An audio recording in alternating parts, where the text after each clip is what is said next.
The year was 2041, and China's summer had become a furnace.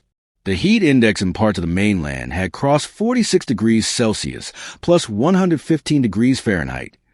The kind of heat that melted asphalt and warped steel rails. Across the country, the hum of air conditioners had gone silent. Not because they were broken, but because they were banned. Travel back in time with us. Subscribe now for amazing history stories every week. The government had declared a national power preservation order, shutting down all non-essential electricity use after a series of cascading blackouts the previous summer. Rivers that once powered hydroelectric plants had shrunk into veins of mud, and coal reserves were rationed to hospitals, data centers, and water filtration facilities. The rest of the nation, nearly 1 billion people, had to learn to live without the cool whisper machines. In the parched province of Gansu, a small village called Qianyang refused to die. Built into the side of a wind-carved hill, it looked almost prehistoric. Clusters of homes made from compressed earth and clay, their thick walls glowing dull orange in the sun. Inside one of these homes, Mei Lin, a 17-year-old girl, was helping her grandmother plaster the inner wall with a paste of mud, straw, and powdered limestone. "It keeps the heat out," her grandmother explained, spreading it evenly with a flat wooden board. "This is how my grandmother did it. Back then, the walls kept out the cold. Now they keep out death." Mei Lin didn't answer. Sweat ran down her back like rivers, and her mouth was dry despite the clay cup of boiled barley water she kept sipping. At night, when the air cooled slightly, the villagers gathered outside their homes. They sat beneath the wind walls, large, curved stone barriers that redirected mountain breezes into the village. The design wasn't new.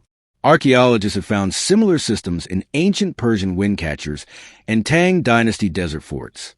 But here, they had been reborn. Wind swept through hidden tunnels beneath the houses, pushing air up through vents in the floor. It wasn't cold, but it was enough to breathe, enough to sleep. And in this new China, enough had become everything.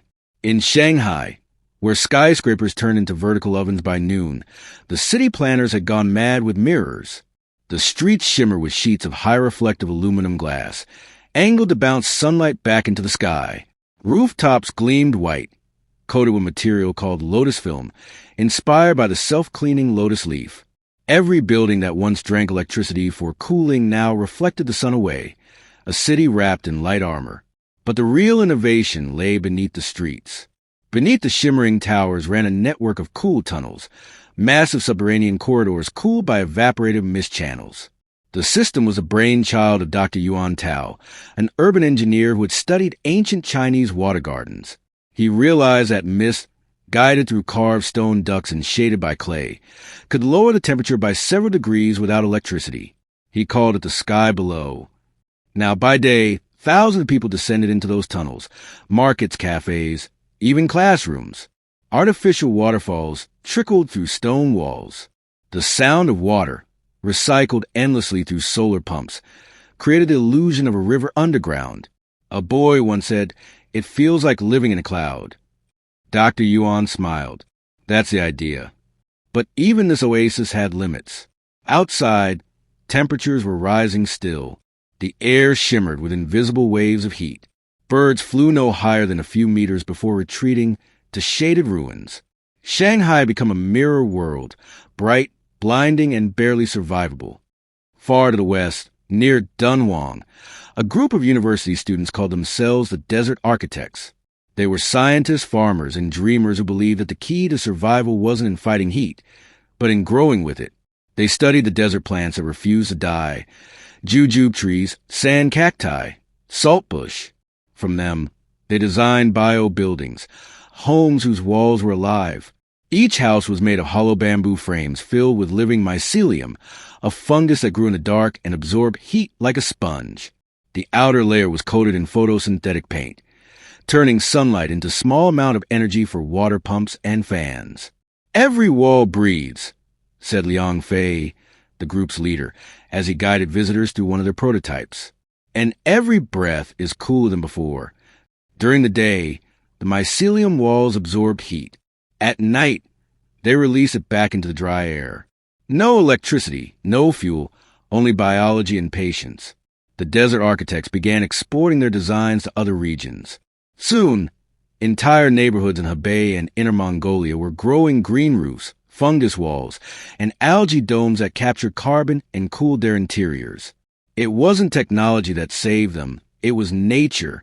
By 2041's peak summer, the nation had changed. People no longer lived according to the clock, but according to the sun's cruelty. Work began at dawn and ended by noon. Schools opened at night. Factories shifted to underground chambers. Clothing had transformed to long, white robes woven from bamboo silk and mosquito flax, infused with microbads that released a cooling mist when activated by sweat. It was called living cloth. In cities like Chengdu and Xi'an, people carried wind jars, handheld terracotta devices filled with water that cooled air through evaporation. They were simple, ancient, and beautiful, decorated with dragon and phoenix motifs. Even social life adapted. Weddings took place at midnight beneath the stars, when temperatures dipped below 90 degrees Fahrenheit. Music festivals were held near mountain springs. Society bent, but it did not break. And across the news networks, when the power allowed it, a phrase kept appearing. China has remembered how to live. By late summer, Mei Lin's grandmother passed away quietly during an evening breeze. She had lived through famine, revolution, and the heat apocalypse, and never once used an air conditioner.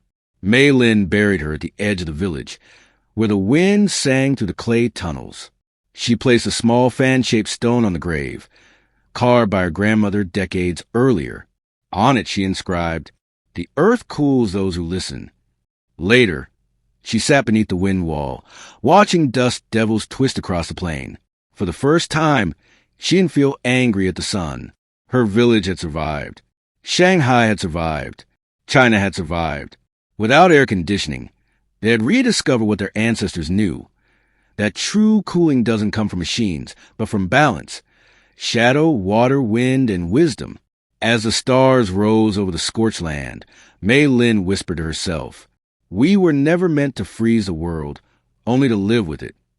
And with that, she closed her eyes, feeling the faint breath of the mountain wind brush against her skin, soft, ancient, and merciful.